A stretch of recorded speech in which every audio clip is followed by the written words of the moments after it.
It was a very strange sort of schizophrenic season for all of us. Season 4 was about your freshman year of college. It was about the freedom and the terror and the sort of search for identity. It's very liberating, it's very fun, and at the same time, you can make a lot of really dumb mistakes and you can lose touch with important things, which all of them sort of did. And the idea was that by the end of the season, they would have come back and said, wow, we all went on this journey. None of us went together, but here we all are. The whole world in front of her, and she comes back to this dive. Xander! Buffy in particular finds herself kind of adrift, and that's why when we see her at school, she's really small in comparison to all the big buildings. We wanted to really convey her sense of insignificance compared to this big experience. We thought a lot about the fact that even though she's the Slayer, this isn't a situation that a Slayer necessarily has the skills to take on. What if I can't cut it? Can't cut what? Slaying? Slaying everything. Buffy gets beat up by a girl, which never happens. She just meets a tougher girl who lives on campus. Her name is Sunday, and really gave Buffy a run for her money.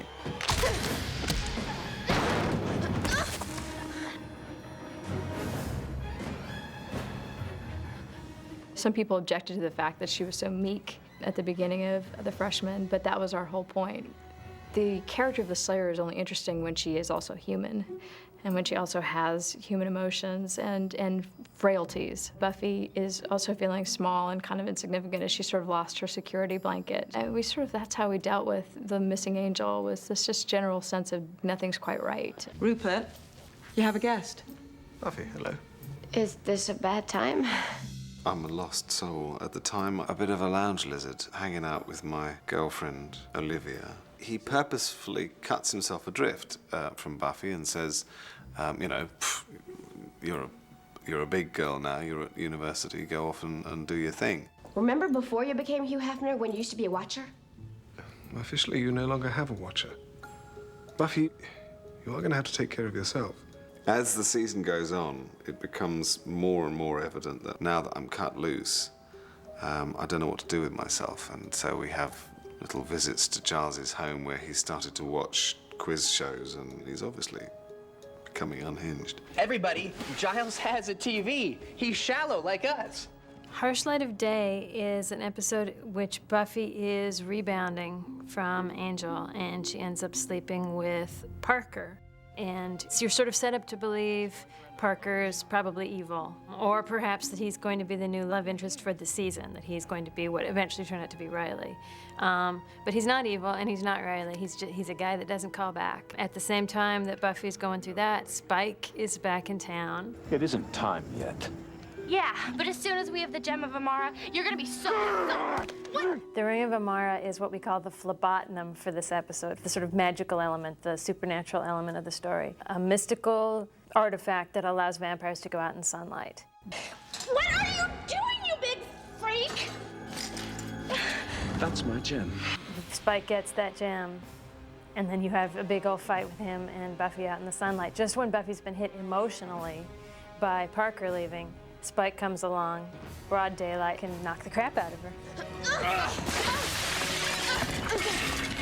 So, you let Parker take a poke, eh? Did you play the sensitive lad and get you to seduce him? At the end of this episode, Buffy is walking along with Willow. God, I'm just a fool. What she originally said was, I kept telling myself, look how much I'm over Angel. Look how I'm not even thinking about Angel. Look how I'm going out with this other guy and it's not about Angel. I should have realized that meant it was all about Angel. And we cut that line because the episode was something like 6 minutes too long, and we cut a lot of stuff. And it's a shame because a lot of people felt that Buffy was very disrespectful to Angel in the memory of what they'd had to sleep with this guy so soon. About what happened. When I said I was over you, I mean, I really... Anya, I don't have time. There's actually a third story in Harsh Light of Day. There's the Spike Harmony story, the Buffy Parker story, and an Anya Xander story. So that the episode ends with our sort of 3 abandoned women all walking through campus at the same time. This was the episode where Anya comes back and asks Xander to sleep with her. I like you. You're funny and you're nicely shaped, and frankly, it's ludicrous to have these interlocking bodies and not interlock. She seduces Xander in a very peculiar and ex-demon-y kind of way. And then after it's over, she thinks he's going to be out of her system, but in fact... So I'm over you now. She reacts as human people do. I'm only a wolf 3 nights a month. Or you're the wolf all the time, and this human face is just your disguise. You ever think about that, Oz? The way Oz and Veruca deal with being wolves is on the same theme of repressing the id. It's such a strong metaphor, and it's no secret that horror films and like werewolf stories and many, cliches of the horror genre are all about sexuality and kind of the feeling of having to sort of keep that repressed, and when it comes out, it's a beast, it's a monster. Wild at Heart is the same kind of idea taken to the next level, which is Oz meets a woman who's the same as he is, who has that beast at the core of her being. And there's an attraction there which is beyond rational thought. And when it comes out, it really destroys everything around them. And Oz is aware of that and is trying to keep it contained because he doesn't want to hurt the people he loves. You know, anyone in real life who just lives by their desires is going to cause wreckage. She is the example of someone who's just given into it completely. She's given into that side of her nature. And Oz is the civilized man. He's the person trying to keep all that in check. Situation? Gentlemen, suit up. We have a code red. Hostile 17 has escaped. It's a big turning point when we find out that the government and that science, that basically the world of science, has invaded this world of magic. And this is the first time that we see that Riley, he's not only a part of it, but he's a squad leader, and that there's this enormous operation going on underneath the campus of UC Sunnydale. And there is one scene that I really like that's very much in the vein of 30s screwball romantic comedies where they meet on a park bench and they're talking and they both have to go because action has broken out. And it's kind of like they're both Clark Kent dealing with it, I gotta go to my phone booth now and change into my superhero garb, and hiding that from one another. Is there something out there? Huh? We see Angel for the first time crossing over from his own show in Pangs. Angel has returned to town because he's received warning that Buffy might be in danger. But he doesn't want to get into the emotional situation of letting Buffy know that he's there. He is unseen by Buffy. It's a crossover that Buffy is unaware of. Help me. Oh! What part of help me do you not understand? Come on, a parboiling out here. Spike is in terrible shape in Pangs. He's got his chip. He hasn't really learned how to deal with it yet. All he knows is that he can't feed. He is one of the ones with the sort of pangs of longing. We see him looking through the window at sort of a happy vampire nest that's all eating a victim together. The longing that Buffy has for this Thanksgiving dinner, Spike has it too. He wants a lot of blood in his, but it's the same kind of longing. Spike's more important than me. I get it. Well, fine. Why doesn't she just go marry him? From now on, we're family. When Oz left Willow, obviously it devastated her. And she's not willing to let the grief run its course because it's just so painful for her. So she decides she's going to do something about it to stop her pain. And the spell that she cast was to have her will done. Her hope for it was that she could say, I want my pain to be over now. Unfortunately, that didn't work, and whatever she said would literally come true.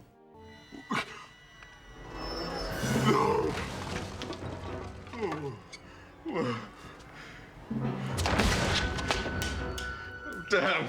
Giles is turned into a demon, and it's about him scrambling through the world and no one recognizing him and everything being very alien to him at a time when Giles is in fact alienated. He begins to think that no one understands him or really cares about him. So the whole idea behind New Man is that, what is it like if you feel completely cut off from a group and you feel like you're talking and no one understands you? So what's the extension of that in Joss Whedon's mind? Make Giles a demon who goes, wow. He thinks he's talking normally, but everyone hears guttural, feral demon. Don't you understand me? The spell is put on Giles by his old friend Ethan Rayne, a character that we'd introduced before. He was in the very first Buffy Halloween episode. He's an old friend with Giles from when they were teenagers. They had done some very bad magic together that had actually resulted in a death that made Giles recoil from magic, particularly dark magics. But Ethan worships chaos, and he has stayed on the sort of dark path. This is your objective. Sub-T 67119. Demon class, Bulgara species. Bone skewers jut from the creature's forearms during battle. It's imperative, when ensnaring it, not to damage its arms. Question. Why exactly can't we damage this poke thing's arms? Now that the initiative knows about Buffy, Buffy tries to work with him and become a member of the Commandos. And she thinks, well, this is great. I'm working with my boyfriend. Eventually, it comes down to the initiative deciding that the Slayer is dangerous to them. And Professor Walsh takes it upon herself to try to eliminate her. I think we've got a situation. The Slayer? She's becoming a liability. We knew that was a danger. We moved to the contingency scenario. The leaders of the initiative, including Professor Walsh, they're never questioned about their orders. And Buffy is not someone who will not question. She is someone who is eternally seeking. She wants to know what is up at all times. And it allows us for Professor Walsh to reveal her true colors, which is, in fact, she's far more evil, and the initiative is involved with much darker things than they've let on. If she wants a fight, we'll give her one. Won't we, Adam? I've worked too long. A project she's been working on for some time awakens, and this is Adam. Adam is a part cybernetic, part human, part demon hybrid that the military and the initiative has been working on. And Adam rises up and introduces himself basically as the threat of the rest of the season. She said that you and I were her favorite children, her art. That makes us brothers. Family. No, I'm not like you. It was always our intention for Riley to find out that the initiative was not a good thing, because he was a really decent person. It had to be what it was, which was shock and denial, and eventually realizing that he had to continue being a hero. But he loses it in great part in Goodbye Iowa, because he's withdrawing from all the chemicals they've had them on to sort of make them superheroes. So he's really going through drug withdrawal, which is why he becomes kind of irrational and has these temper flares and stuff like that. You told me you were tracking the Bulgara demon. I thought I'd help. But now I see you're not hunting demons, you're socializing with them. Again. Riley's loss of innocence, was an expansion of the theme of college being this place where your mind is expanded. Sometimes the beliefs you have and the things that you hold dear, when you come in, when you come out, you have a whole different perspective on the world. Are you all right? 5 by 5. That's the thing about a coma. You wake up all rested and rejuvenated and ready for payback. At the end of season 3, Buffy and Faith got into an epic battle where Faith got knocked into a coma. And Faith has been in that coma ever since. This is the episode where Faith wakes up. The thing that slingshots Faith back to reality and back to the world of the living is she's plagued by dreams. And my interpretation of that was that even though her brain was knocked into unconsciousness, there was some small part of her that just lived the events over and over and over. And what was great about this episode is we got an opportunity to get inside Faith's brain. And we see Buffy from Faith's perspective. And Buffy is a monster to Faith. They share a certain like-mindedness. At the end of season 3, Faith showed up in Buffy's dreams. Buffy is the only person who can really understand Faith's pain, because she is also a vampire slayer, and she is also isolated from the world and alone and lonely. So I think Buffy feels a great deal of guilt and responsibility towards her younger sister. Buffy is sympathetic to Faith because she is responsible for putting her in a coma. Are you ever gonna take this thing out? It's the desire for revenge that woke her up.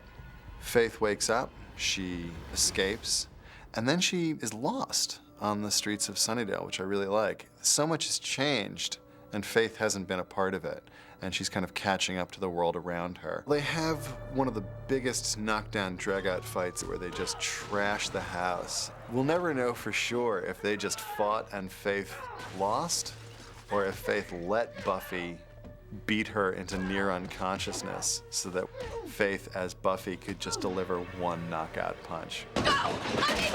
Give me a sedative now. Hold her. I have to go home. She's with my mother. No! Lie still. You don't understand. Keep holding her.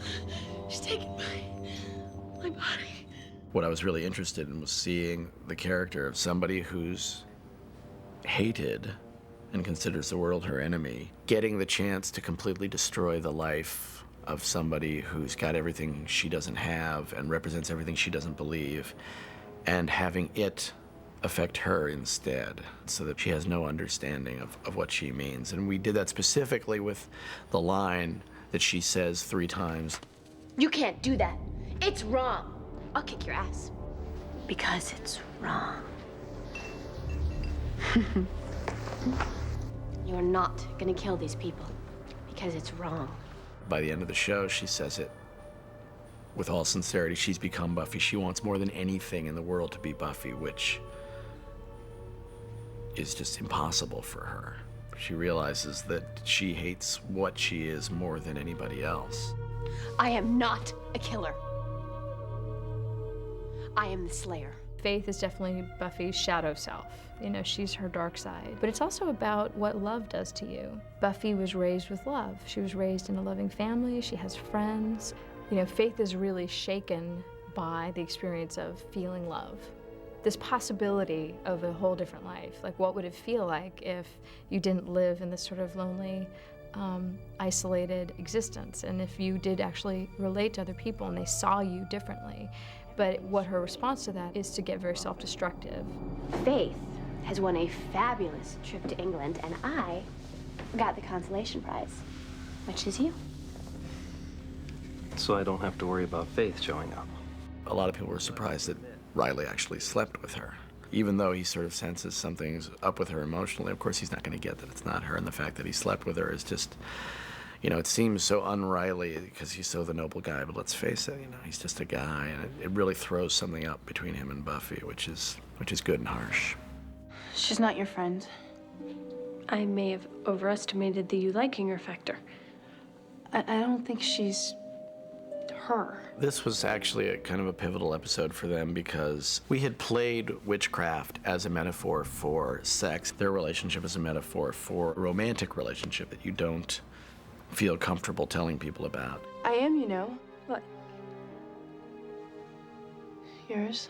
Meaning, you know, we have something more than just a friendship. That was very specific. And then, of course, we shot one of the steamiest sex scenes that we've ever shot, which was designed specifically to be their first sex scene.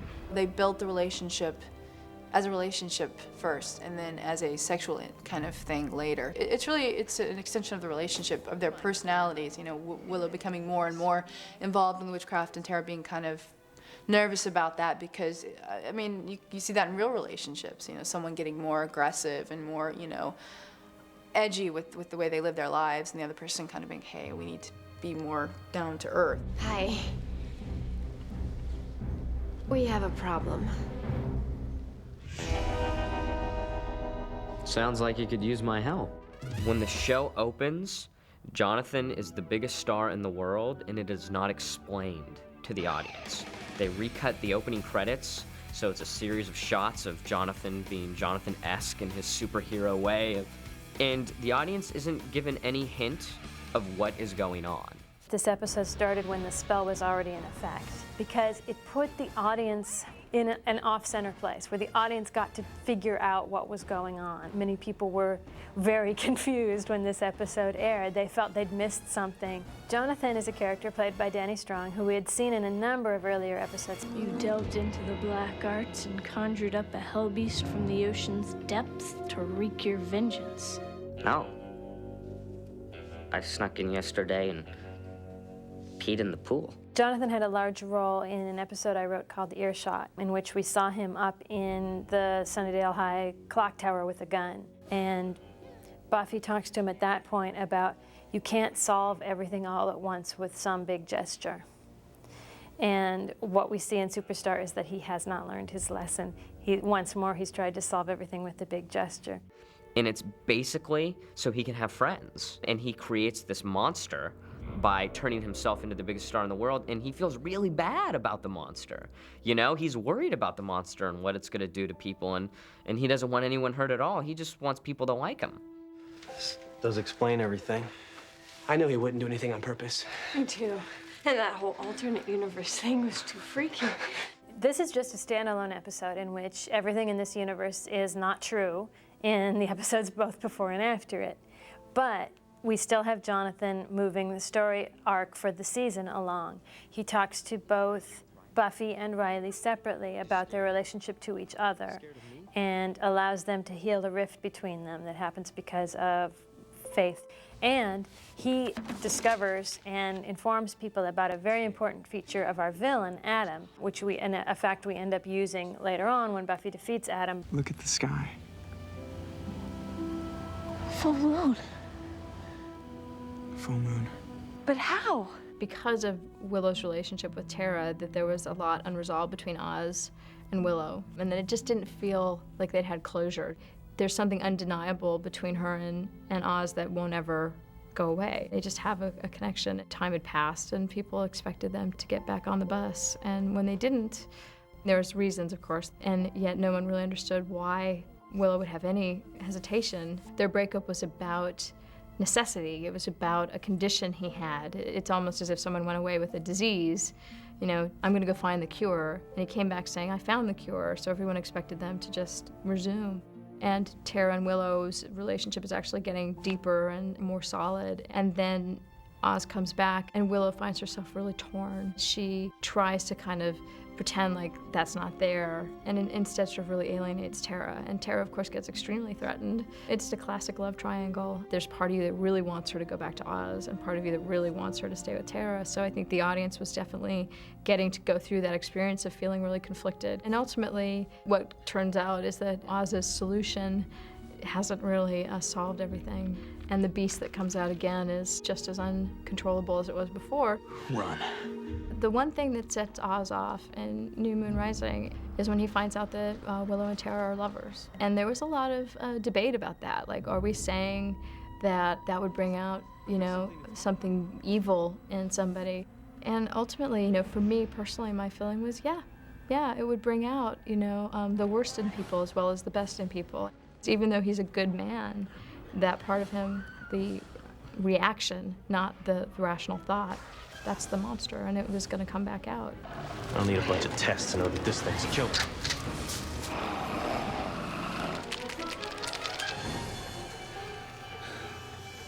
Riley's first reaction to saving Oz is that Oz is a beast, you know, Oz is a werewolf. Riley's been working on the assumption that anything that looks a certain way is bad. There's a desire to make things very black and white. I mean, a lot of what this season was about is the desire to have a worldview that is simplistic, because then you know what right and wrong is, and there's no gray. That living in the gray area is really uncomfortable. So Riley learns again about the gray area, and the whole idea of Riley's character was that he was going to be a person who's very clear about his worldview, and that was just going to continually get messed with. And he needs to understand that, just like Angel and other people in their universe, not all things that appear to be beasts are fully evil. Spike, I want you to come with me. You're going to help me with my problem. Why is that exactly? I'm going to help you with yours. Spike knew that the biggest big bad was going to be Adam, and that when the dust settled, Adam was going to still be standing, or so he thought. Adam recruited Spike because he knew that Spike could help him get inside the Slayer's world. Controlling the HSTs is getting harder. We have serious overcrowding in the containment areas. Quite a mess. It's not my mess, sir. I'm just holding the fort while you figure out what you want to do with the place.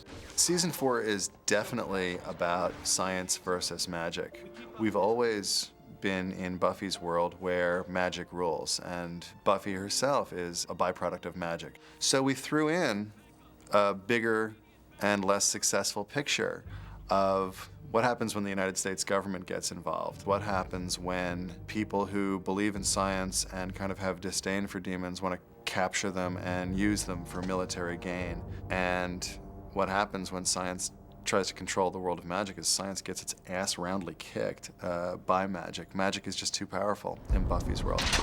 Where do you think you're going? Going to see an old girlfriend. Oh, you really think I'm gonna let that happen? Think you're gonna stop me? I surely do.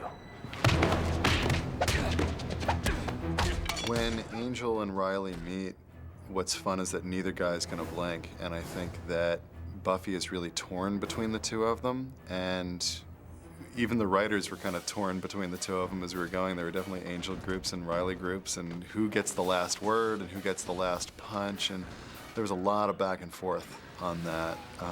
And what we ultimately came to that was fairest to everybody was that Riley couldn't really win the fight because Angel is too strong. But what's great about Riley is that he's the guy who won't stop coming. You know, he just keeps coming after Angel, even though he knows he can't beat him in a straight-up fight. Once you forget your old life and embrace your destiny as I have, you will know power you've never dreamed of. I think you're going to like it. Riley also has a chip in him that the initiative had put inside him, a homing chip that brought him to Adam. We learned that Riley, when he ever got killed in battle or severely injured in battle, dealing with his demons, Professor Walsh was readily prepared to turn him into another Adam. As he learns more and more about the initiative and learns more and more the darkness of their purpose, it causes his world to crumble around him. It becomes a darker character. Seeing his mother figure, his mentor, Professor Walsh, turned into a mindless zombie, as well as Dr. Engelman. More and more he's coming to realize that his life for the last couple of years, his training was all a big lie. It was all for nothing. It was for something that is against everything he believes in. I activated his chip. So it's chips all around, is it? Someone must have bought the party pack. You get yours removed when the Slayer is where I want her. Spike, in the prior episode, had splintered the group, yet part of the plan that he was working with Adam was, I'm going to get the group a disc that will lead the Slayer down there so I can kill her. But if the only person who can read that disc is Willow, and Willow's not talking to Buffy, then how is Buffy going to get the information?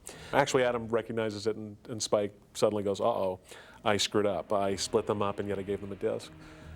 But in the episode, essentially the group decides they need to put aside their differences. Spike can be very convincing when He played us. He wanted us to fight to split us up. Primeval is about rebuilding trust and that whole relationship of the original four. And that's why you don't see Tara in it very much, and you don't see Anya in it very much. It's really the main four characters who started the series together, building this unity back, building their trust, realizing that Spike has used all of them and deceived all of them. It's must-see TV. Bait's been taken, traps all set, Slayer has landed. When Buffy goes into the initiative and they go in with a spell, it's a spell that not only is mystical and spiritual, but is one in which it bonds the core group of our characters. They become one force. And so in the same way that we bring our characters back together physically, they make up, I love you, and you're my best friend. We also say they are also part of a big whole. They're all parts of this one big, powerful force. It was partially inspired by an Alan Moore comic book. As Jocelyn were breaking, he referred to Promethea. There's an Alan Moore comic book which deals with a very mystical superheroine. You can't last much longer. We can. We are forever. Interesting. I'm a Shandab. The concept and story that The Matrix told visually changed the way we wanted to see film. Much of these ideas kind of rooted in a comic book world that, Joss is very much a fan of. And this was like an exciting moment for us because it actually kind of put it out there that we could do different things in the motion picture medium that were being done and done well in the comic book realm. We're not demons. Is that a fact? What was yours? Before Adam? Restless was a deliberate attempt, and it threw a lot of people to do a very different season finale. Twice we had done two-part giant battle extravaganzas. We'd done Becoming Part 1 and 2, and then we'd done Graduation Day Part 1 and 2. And when we did the final resolution of the initiative, we had already done that exact thing. Big start and then a huge finish with a giant battle. And we didn't want to be repeating ourselves, and quite frankly, the initiative was not the emotional center of the lives of our kids. Ultimately, it was just a place for a big fight, and we had some cool stuff, and it was fun, but I was like, I want to try something different. I'd like to do the big finale, and then I'd like to have an episode that's all just a grace note. And I thought of the dream episode, and I thought this would be a really nice, interesting way to really comment on where we've come and who we are. And the entire episode is basically just 4 character studies. What these people are about, what they fear, what they want, who they are. Oh my God, the place is packed. Everybody's here. Your whole family's in the front row, and they look really angry. There's a production? The most important thing when I first started it was that the dreams be dreamlike. Originally, I was thinking of the way dreams transition, the way things are not what they are, the way you respond differently, the way you go from place to place and they connect in ways they shouldn't. It's about combining the totally surreal with the totally mundane. And I think that actually worked out very well. I got the primitive, this creepy figure that's going from dream to dream, so there is some connective tissue. It then became a question of basically writing poetry. Basically free associating. Obviously things had to get worse at the end of each act. People had to be in peril because this thing was trying to kill them in their dreams. But beyond that, there really was no structure. So I was basically sitting down to write a 40-minute tone poem. Now, I don't write poetry because I'm very literal-minded, and it was extremely liberating and strange, and another big, oh my God, I'm gonna fail, they're gonna hate me, experience to just kind of free associate on these characters and how I feel about them and what's cool about them. I have no speech, no name. I live in the action of death, the blood cry, the penetrating wound. I am destruction, absolute, alone. The Slayer? The first. I introduced the idea of the primitive because I wanted somewhat to set up the coming year. I wanted to set up the idea of what it means to be a Slayer, and I wanted to talk in terms of the year that had gone before. Buffy's ideas about everything she'd felt and seen and how she reacted to them, and the difference between her and other Slayers, you know, was basically that she had these people, and we had separated her from these people for part of the season, and so for her to be back with them and to be saying, you know what, I'm not this primal, alone, demon-like creature was important, but I also wanted to set up the question in her mind, what is it, you know, what is my history, what is a Slayer? What is that all about for season 5?